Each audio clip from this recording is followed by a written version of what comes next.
Video like जरूर कर लीजिए और ऐसे वीडियो लगातार फ्री में पाने के लिए चैनल को तुरंत सब्सक्राइब कर लीजिए और बेल आइकन को जरूर टैप कर लीजिए ताकि आगे भी सारे वीडियो आपको मिलते रहे। यूट्यूब में फॉलो करते हैं तो प्लीज ये वाला फ्री टेलीग्राम चैनल जरूर ज्वाइन कर लीजिएगा। सारे नोटिफिकेशन सारे अपडेट यहीं पे आते हैं, ध्यान रखिएगा। सारे क्वेश्चन अटेम्प्ट करिए और स्कोर अपना तुरंत कमेंट करके बताइए कितने सही हो रहे हैं कितने गलत हो रहे हैं, जल्दी से कमेंट करके बताइए। फ्रेंड्स, मेरा नाम है वैभव और आप लोग देख रहे हैं UPPSC best online coaching YouTube channel. दोस्तों, आज के इस वाले वीडियो में हम लोग ज्योग्राफी के कुछ इंपॉर्टेंट क्वेश्चंस को देखेंगे। अब ये जो आप यहाँ पर क्वेश्चंस देखने वाले हो, ये महेश वर्णवाल की जो बुक है वहां से कंस्ट्रक्ट करे गए हैं और ये सब कुछ हुआ है ज्ञान सर के निर्देशन में। ठीक है, ज्ञान सर का मतलब क्या हो गया भैया? स्टडी फॉर सिविल सर्विसेज, जो कि उत्तर प्रदेश में सर्वाधिक सिलेक्शन प्रोवाइड कराता है। ना सिर्फ इनका मुकाबला ऑनलाइन में नहीं है, ना ही ऑफलाइन में, कोई है ही नहीं टक्कर में जब ज्ञान सर सामने खड़े हुए हैं। ठीक है, मतलब स्टडी फॉर सिविल सर्विसेज आपकी उंगली पकड़ के आपको सिलेक्शन तक करवा सकता है, बशर्ते जो बताया जाए, जो आपको मटेरियल प्रोवाइड किया जाए, आप उस पर मेहनत करें।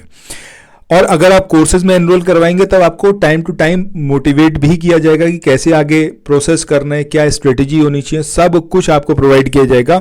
सो मेरा सजेशन आपको रहेगा कि अगर आप समीक्षा अधिकारी की तैयारी कर रहे हो या फिर उत्तर प्रदेश पीसीएस 2024 की आप तैयारी कर रहे हो, सबसे पहला काम करो कि डिस्क्रिप्शन बॉक्स में जाओ, वहां पर कॉन्टैक्ट नंबर दिए हुए हैं, उन नंबर्स पर कॉल करो और स्टडी फॉर सिविल सर्विसेज के कोर्स में एनरोल करा लो। जैसा जैसा जो जो बताया जाए उसको फॉलो करते रहो और यहां पर चैनल पर जो ये आप वीडियोस देख रहे हो इनको देखना बिल्कुल मत छोड़ना।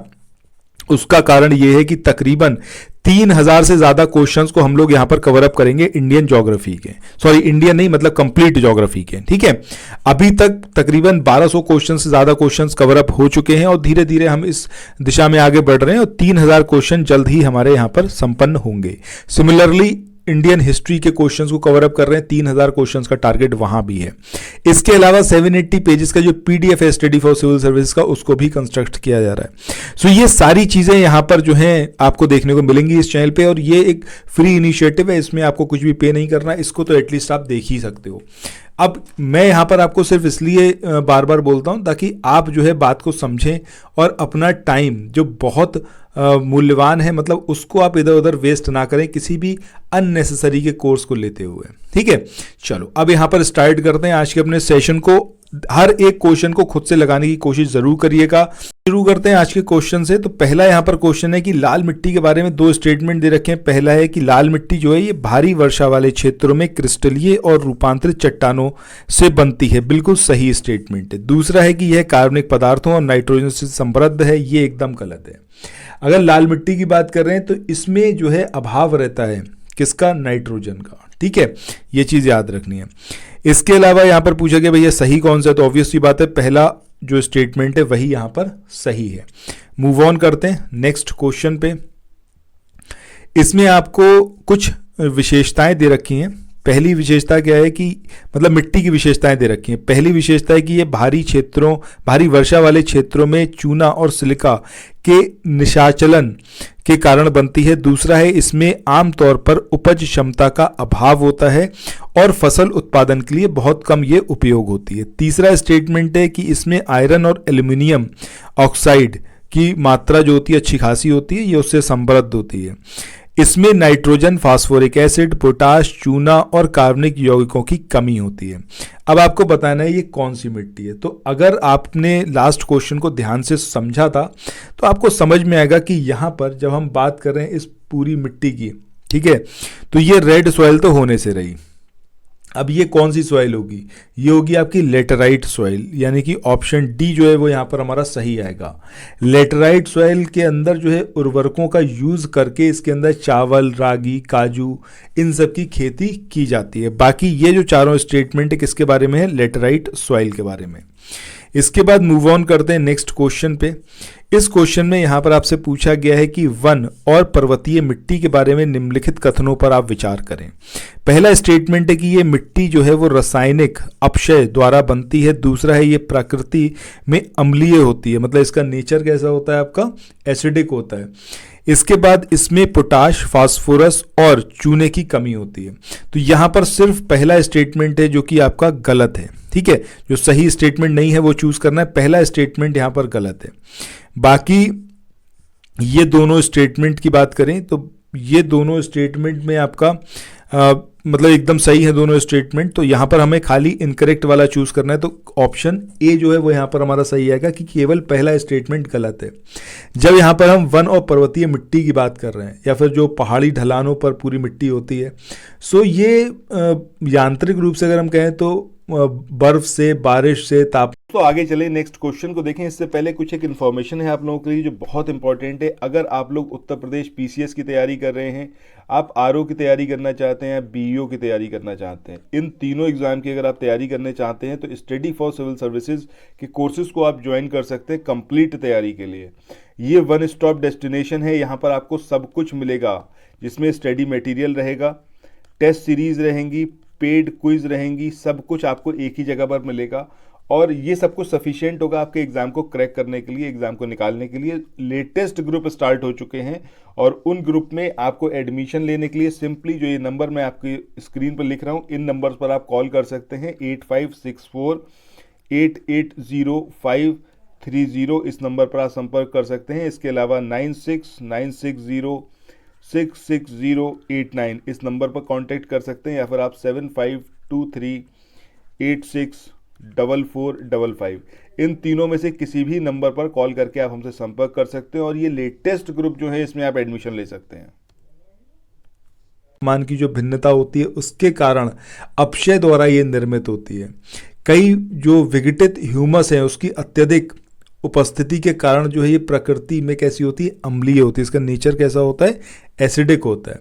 और कृषि उद्योगों के लिए उर्वरकों की इसके अंदर आवश्यकता होती है। सो यहाँ पर हमारा आंसर क्या रहेगा, ऑप्शन ए, यानी कि पहला जो स्टेटमेंट है वो यहाँ पर इनकरेक्ट है कि रासायनिक अपक्षय द्वारा ये बनती है। क्योंकि ये कैसी बनती है, जो अभी हमने बात करी थी, यांत्रिक रूप से ये बनती है, रासायनिक रूप से नहीं बनती। मूव ऑन करते हैं नेक्स्ट क्वेश्चन पे। इस क्वेश्चन में आपको मिट्टी की एक श्रेणी के बारे में कुछ स्टेटमेंट दे रखे हैं और आपसे पूछा गया है कि किस मिट्टी को ये जो है स्टेटमेंट इंडिकेट कर रहे हैं। सो पहला है कि ये केशिका क्रिया के कारण नहर सिंचाई के क्षेत्र में बनते हैं। दूसरा है ये कृषि के लिए उपयुक्त नहीं है। तीसरा है ये मिट्टी राजस्थान, हरियाणा, पंजाब, इसके अलावा यूपी, बिहार, महाराष्ट्र और तमिलनाडु के शुष्क और अर्धशुष्क भाग में पाई जाती है। चौथा स्टेटमेंट है कि ये स्थानीय रूप से रेह, कल्लर, इसके अलावा रकार, ऊसर, कार्ल, चोपन आदि जो है इसके अलग अलग नाम है, ये भी कहलाती है। आपसे पूछा गया है कौन कौन सा जो इसके अंदर है स्टेटमेंट वो सही है। ठीक है, मतलब सही क्या है कि वो किसको इंडिकेट कर रहे हैं। वन पर्वतीय मिट्टी के बारे में है, ये शुष्क और रेगिस्तानी मिट्टी के बारे में, लवणीय और क्षारीय मिट्टी के बारे में, या फिर गीली और मार्श मिट्टी के बारे में। तो सही आंसर यहाँ पर हमारा क्या आएगा, ऑप्शन सी, यानी कि ये जो स्टेटमेंट है ये इंडिकेट कर रहे हैं कैसी मिट्टी को, लवणीय और क्षारीय मिट्टी को। चलिए मूव ऑन करते हैं नेक्स्ट क्वेश्चन पे। इस क्वेश्चन में यहाँ पर आपसे पूछा गया है कि निम्नलिखित में से किस मिट्टी को ऊसर मिट्टी के नाम से भी जाना जाता है। अब ऊसर मिट्टी के नाम से किसको जाना जाता है, लवणीय और क्षारीय मिट्टी को। इसको अभी हमने लास्ट जो वीडियो था उसमें हमने देखा था। इसके बाद अगले क्वेश्चन की बात करें, यहाँ पर आपको दो स्टेटमेंट दे रखे हैं और पूछा जा रहा है कि सही कौन सा है। पहला स्टेटमेंट है कि कैल्शियम की अत्यधिक मात्रा मिट्टी में लवणता का कारण बनती है। कैल्शियम की जो अत्यधिक मात्रा होती है मिट्टी में किसका रीजन बनती है, लवणता, यानी कि सैलिनिटी का।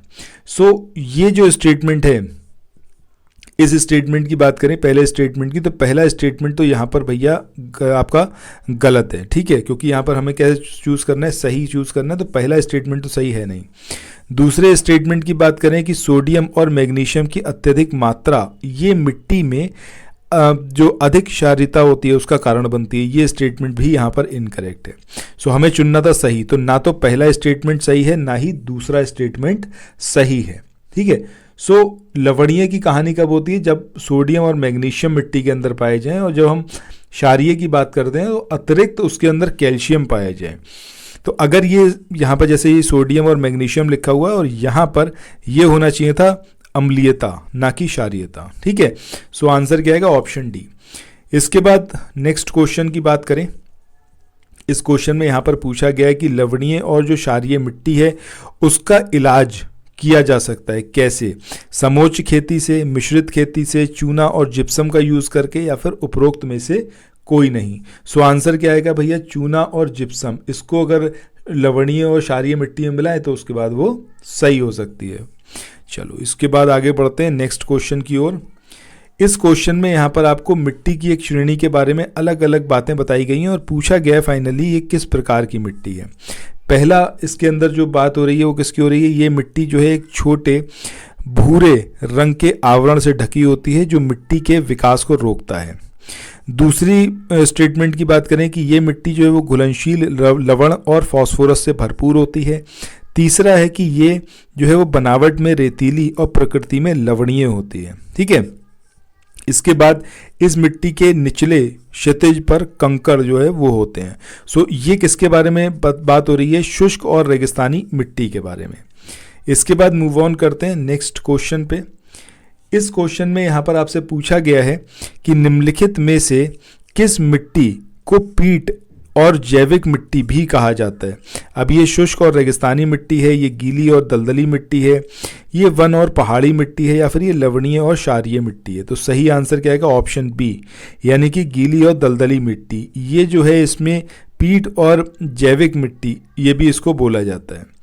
इसके बाद आज के सेशन के आखिरी क्वेश्चन की बात करते हैं जिसमें आपको कुछ स्टेटमेंट दिए हुए हैं, आपसे पूछा गया है सही कौन सा है।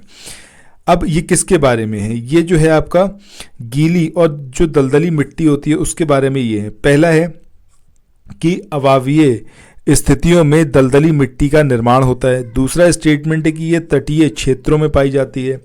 और तीसरा स्टेटमेंट है कि ये फास्फोरस और पोटाश से समृद्ध होती है। सो पहला स्टेटमेंट तो इसके बारे में सही है कि गीली और दलदली मिट्टी ये जो है आपका अवावीय स्थितियों में दलदली मिट्टी के रूप में ये बनती है, मतलब इसका निर्माण होता है। दूसरा है ये तटीय क्षेत्रों में पाई जाती है, सही है। बट तीसरा स्टेटमेंट यहाँ पर गलत है क्योंकि ये जो है घुलनशील लवणों से भरपूर होती है लेकिन इसमें फास्फोरस और पोटाश की कमी होती है।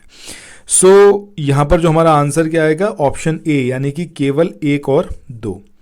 सो दोस्तों इसी के साथ आज के इस वाले सेशन को यहाँ पर एंड करते हैं। आई होप ये वाले क्वेश्चंस आपको पसंद आ रहे होंगे। ऐसे ही पीडीएफ को पाने के लिए या फिर इन क्वेश्चंस के पीडीएफ को पाने के लिए स्टडी फॉर सिविल सर्विसेज के कोर्स में आपको एनरोल कराना होगा। देखो लाइफ में कभी ना कहीं आपको डिसाइड करना होगा कि आपके लिए क्या इंपॉर्टेंट है, कुछ पैसे या फिर जो आपका करियर है वो। अगर आपको लगता है कि भाई आपका करियर ज़्यादा इंपॉर्टेंट है क्योंकि पैसे तो बहुत कमा लेंगे, सो मैं आपको सजेस्ट करूंगा कि स्टडी फॉर सिविल सर्विसेज के समीक्षा अधिकारी या फिर उत्तर प्रदेश पीसीएस की तैयारी कर रहे हैं तो उसमें आप आज ही एनरोल करवाएं। डिस्क्रिप्शन बॉक्स में कॉन्टैक्ट नंबर्स दिए हुए हैं, उन पर बात करके आप एडमिशन ले सकते हैं। ठीक है, क्योंकि इसके बाद सारे पीडीएफ आपके पास होंगे, मल्टीपल रिवीजन आप कर सकते हो। सो यहीं पर अब एंड करते हैं आज के अपने सेशन को। मिलते हैं नेक्स्ट वीडियो में। Till then thank you so much, have a nice day, bye bye.